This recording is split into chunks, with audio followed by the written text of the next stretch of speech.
Hello, আসসালামু আলাইকুম। নেভিনস yummy কিচেনে সবাইকে স্বাগতম। আশা করি আপনারা ভালো আছেন। আমিও আল্লাহর রহমতে ভালো আছি। আজকে আপনাদের জন্য নিয়ে আসলাম মজাদার একটি রেসিপি। বুঝতেই পারছেন কী নিয়ে আসছি। আসলে পেঁপে না, লাউ দিয়েই রান্না করেছি মুরগির মাংসটা। খুবই মজা হয়েছিল। মুরগির মাংস এভাবে লাউ দিয়ে রান্না করলে খুবই মজা লাগে, খেতে তো অবশ্যই ভালো লাগে। আর আপনারা চাইলে অন্য ওই যে গরুর মাংস কিংবা অন্য কোনো মুরগি বা কক মুরগি, ফার্মের মুরগি, যে কোনো মুরগি দিয়ে আসলে এরকম রান্না করা যায়।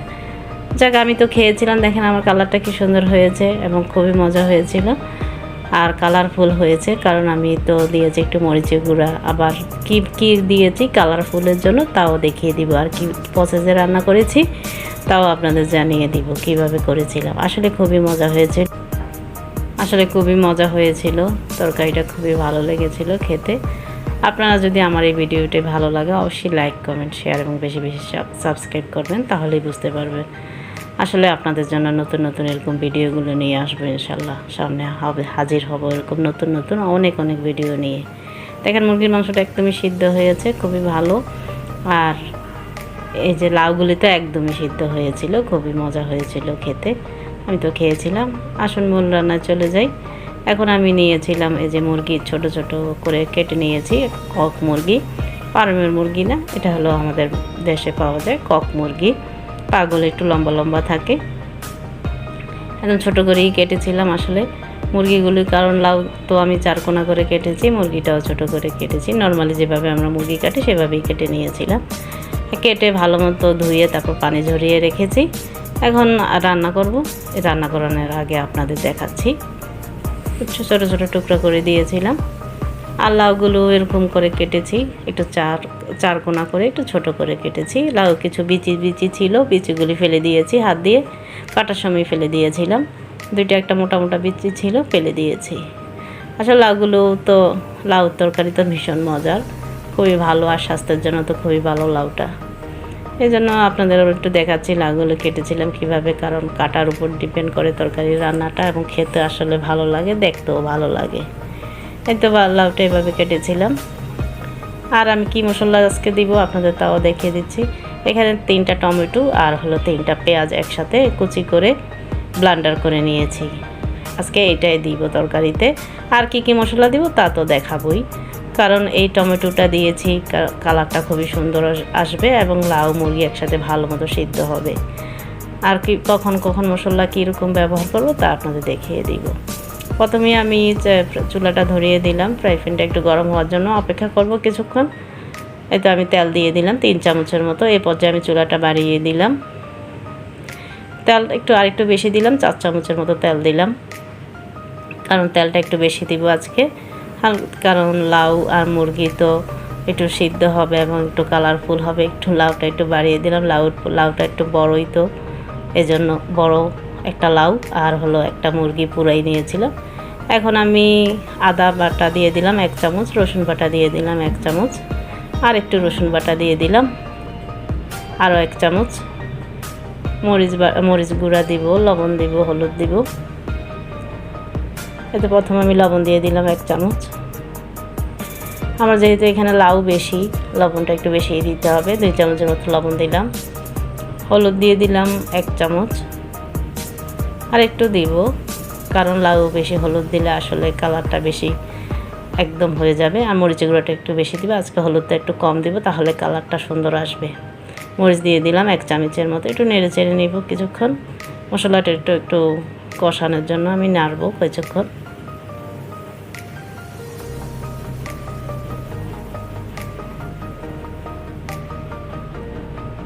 কিছুক্ষণ একটু অপেক্ষা করবো মশলাটা বলক আসা পর্যন্ত, না হয়তো নেড়ে চেড়ে না দিলে তো মশলা লেগে যাবে। এই আমি এখন 3টা তেজপাতা দিয়ে দিলাম, একটু মাঝখান দিয়ে ফেড়ে তারপরে দিয়ে দিলাম তেজপাতা, কারণ তেজপাতাগুলো যদি এই তেলে মশলায় না দেওয়া হয় পরে আসলে ভালো লাগে না, এই জন্য ফার্স্টেই দিতে হয় মশলার মধ্যে। গরম মশলা 3টা, এলাচি 3টা, আর হলো দারচিনি 3টা, লং 3টা, গরম মশলা এগুলো আস্ত দিয়ে দিলাম। খুবই সুন্দর ঘ্রাণ আসবে মশলার সাথে। একটু নেড়ে চেড়ে নিব কিছুক্ষণ।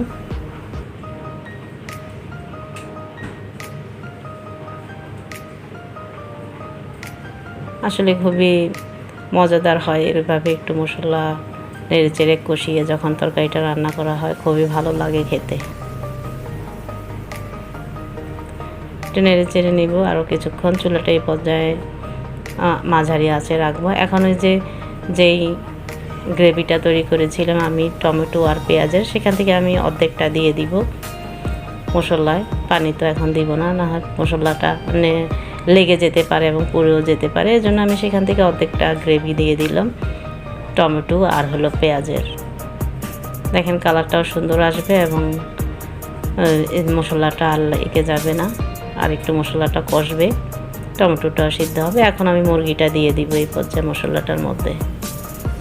মুরগিটা এই মশলাতে একটু কষবে, সেজন্য আমি একটু নেড়ে চেড়ে দিব কিছুক্ষণ। খুবই সুন্দর কালার আসবে এবং খেতে তো খুবই ভালো লাগবে। টমেটোটা দেওয়া কী জন্য আমি ইউজ করলাম আপনাদের একটু পরে বলছি, আপনারা আগে দেখেন মনোযোগ দিয়ে আমি কিভাবে রান্না করেছি। টমেটোটা ব্লেন্ডার করেছিলাম, পেঁয়াজ আর টমেটোটা। এই তো বলক আসা পর্যন্ত অপেক্ষা করবো। এই পর্যায়ে আমি একটা ঢাকনা দিয়ে দিব একটু পরে। এই তো ঢাকনাটা দিয়ে দিলাম। ঢাকনা দিয়ে 2-3 মিনিটের মতো একটু অপেক্ষা করব, বলক আসবে কিছুক্ষণ। তারপরে তো ঢাকনা খুলে আপনাদের দেখাচ্ছি। একটু নেড়ে চেড়ে দিব, কারণ মুরগি তো তাড়াতাড়ি সিদ্ধ হয়ে যায়। এই মুরগি এখন লাউটা সিদ্ধ হওয়ার জন্য লাউটা দিয়ে দিতে হবে। মুরগিটা যেহেতু কষানো হলো, এখন লাউটা আমি দিয়ে দিলাম। আপনাদের বলছি আসলে টমেটোর সাথে যে পেঁয়াজটা ছিল, পেঁয়াজটা আমার মশলার মধ্যে কষানো হলো, টমেটোটাও হলো, আর আলগা পানি তো দিলামই না। টমেটো দেওয়ার অর্থ এটাই, আমার লাউটা একটু বুড়ো ছিল, এজন্য এখন এই পর্যায়ে আমি গ্রেভিটাই দিয়ে দিলাম। আর টমেটোটা এই জন্যই দিব যে আমার লাউ আর মুরগিটা যেন খুবই তাড়াতাড়ি সিদ্ধ হয়। টমেটো যদি এরকম আপনারা ইউজ করেন তরকারিতে, মুরগি কিংবা গরুতে, আসলে খুবই সুন্দর কালার হয় এবং তাড়াতাড়ি সিদ্ধ হয়। মুরগিটা আমার ভালোই ছিল কারণ তাড়াতাড়ি সিদ্ধ হবে, কিন্তু লাউটা একটু বুড়া ছিল, তো তাই আমি টমেটো এরকম ব্লেন্ডার করে নিয়েছি। আর পেঁয়াজ বাটা তো দিবই লাউ তরকারিতে, মুরগির তরকারিতে, সেজন্য লাউটা কালারটা খুবই সুন্দর আসবে এবং ঝোলটা খুবই মজাদার হবে। এজন্য আমি পেঁয়াজ বাটাটা একটু বেশি দিব। এজন্য আসলে আমার কাছে এই টমেটোটা আমি দিলাম, আপনাদের দেখিয়ে দিলাম কিভাবে দিয়েছি। এই জন্যই বললাম আসলে টমেটো বাটাটা দিলে খুবই সুন্দর কালার আসে এবং খেতে তো ভালো লাগে লাউ তরকারিতে। আপনারা চাইলে এভাবেই রান্না করতে পারেন আমার মতো। এই যে আমি কিছুক্ষণ নেড়ে চেড়ে দিয়ে ঢাকনা দিয়ে দিলাম, আবার কিছুক্ষণ একটু নাড়বো। এখন এই দেখেন ভিতরে আমার তো সেই গ্রেভিটা ছিল, আমি দিয়েছিলাম। এখন পর্যন্ত কোনো পানি দিই নেই, সেই গ্রেভিটার মধ্যেই আমার লাউটা কষছে এবং মশলাটার মধ্যেই মুরগিটা লাউটা একসঙ্গে কষানো হলো কিছুক্ষণ। এতে একটু নেড়ে চেড়ে দিব, কষানো হলে একটু নেড়ে চেড়ে দিব লাউটা, কারণ এক জায়গার লাউটা সিদ্ধ হবে, আরেক জায়গাটা সিদ্ধ হবে না। এজন্য একটু পরে আসলে লাউটা নেড়ে চেড়ে দিতে হয়। যেহেতু আমি এখনও পানি দিইনি, লাউটা থেকে আমার পানি উঠবে এবং যে গ্রেভিটা দিয়েছি সেটা থেকে তো পানি উঠবেই, মশলা সব কিছুর সাথে একটু একটু পানি উঠবে। এজন্য কষানোর জন্য আরও কিছুক্ষণ অপেক্ষা করব। এখন আরও ঢাকনা দিয়ে দিব।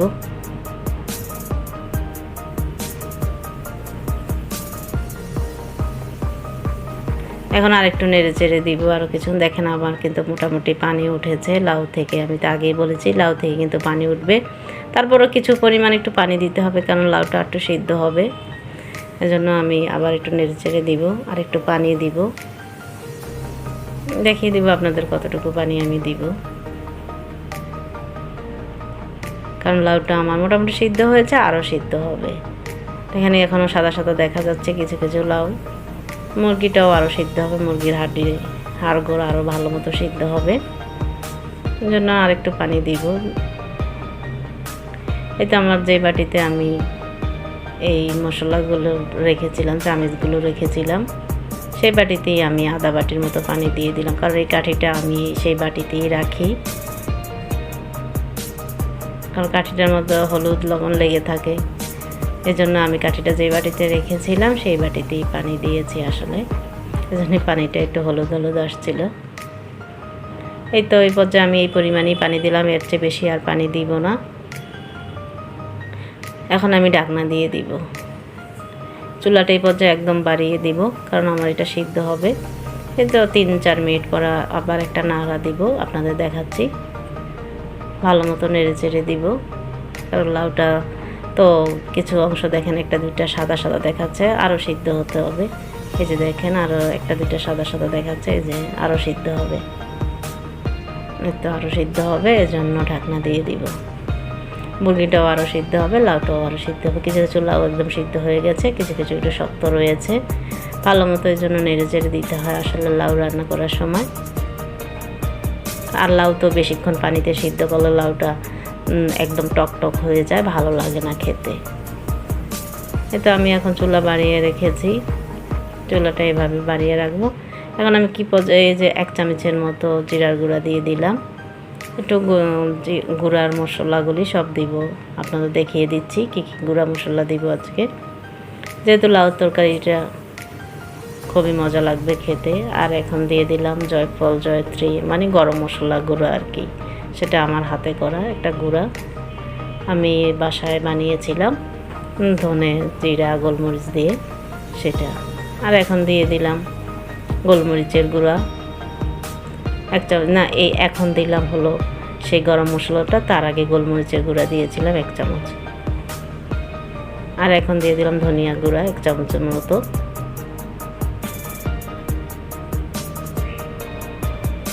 এখন একটু ভালো মতো এবার নেড়ে চেড়ে দিব, কারণ আমি এই গুঁড়া মশলাটা একটু মুরগির মাংস কিংবা গরুর মাংস যখন ইউজ করি, যখন আমার এই তরকারিটা হয়ে যায় তখন আসলে এই মশলাগুলো গুঁড়া উঠানের আগে দিয়ে আমি দিই, তাহলে খুবই সুন্দর ঘ্রাণ আসে, খেতে খুবই মজা লাগে। এজন্য আমি যখন আমার তরকারিটা একদম পুরা হয়ে যায় তখন আমি উঠানের আগে দিয়ে এই মশলাগুলো ইউজ করে একদম ঢাকনা খুলে রাখি না, একটু নেড়ে চেড়ে ভালো মতো দিই। তারপর আবার কিছুক্ষণ 2-3 মিনিটের মতো ঢাকনা দিয়ে রেখে দিই, চুলাটা একটু মিডিয়াম আঁচ করে, কারণ মশলাটা থেকে যে ঘ্রাণ বের হয় তা যেন না বের হয়। তাও আমি ভালো মতো যে আপনাদের দেখানোর জন্য দেখাচ্ছি, ভালো মতো নেড়ে চেড়ে দিলাম। এখন আমি একটা ঢাকনা দিয়ে একদম 4-5 মিনিটের মতো এরকম চুলার আঁচটা বাড়িয়ে রেখে দিব, ভালো মতো সিদ্ধ হবে। এই তো কিছুক্ষণ পরে আপনাদের আবার দেখাচ্ছি, এই যে 5 মিনিট পরে নেড়ে চেড়ে দিলাম আবার। এই পর্যায়ে কিন্তু আমার হয়েই গেছে, দেখেন আমার ঝোলটাও মাখা মাখা হয়েছে। পানি কিন্তু লাউ তরকারিতে আমি আগেই বলেছি আসলে পানি কিন্তু বেশি ইউজ করা যায় না, লাউ থেকে এমনিতেই পানি চলে আসে। মুরগি তো আমার ভালোই সিদ্ধ হয়েছে, লাউটাও সিদ্ধ হয়ে আসছে।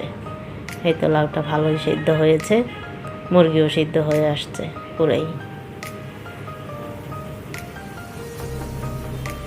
আসলে এই সমস্ত ফ্রাই প্যানে যখন রান্না করা হয় তখন তাড়াতাড়ি সিদ্ধ হয়ে যায় তরকারি, মাছ, এবং খেতে তো ভালোই লাগে, অসম্ভব মজা লাগে। হাঁড়িটা একটু নেড়ে চেড়ে দিলাম। এখন তো হয়ে গেল, চুলাটা আমি এখন বাটিতে তুলে নিব এবং চুলাটা বন্ধ করে দিব। এই তো এই পর্যায়ে আমি চুলা বন্ধ করে দিলাম, কারণ আমার তরকারি হয়ে গেছে। এই তো আমি চুলা থেকে সরাসরি বাটিতে তুলে নিলাম। প্রথমে কিছু লাউ উঠিয়ে নিলাম, মুরগিও উঠিয়ে নিলাম, কারণ এখন তো এটা তো আর মাছ নয়, জন্য ধীরে ধীরে উঠানোর দরকার নেই, একসঙ্গে উঠিয়ে নিলাম।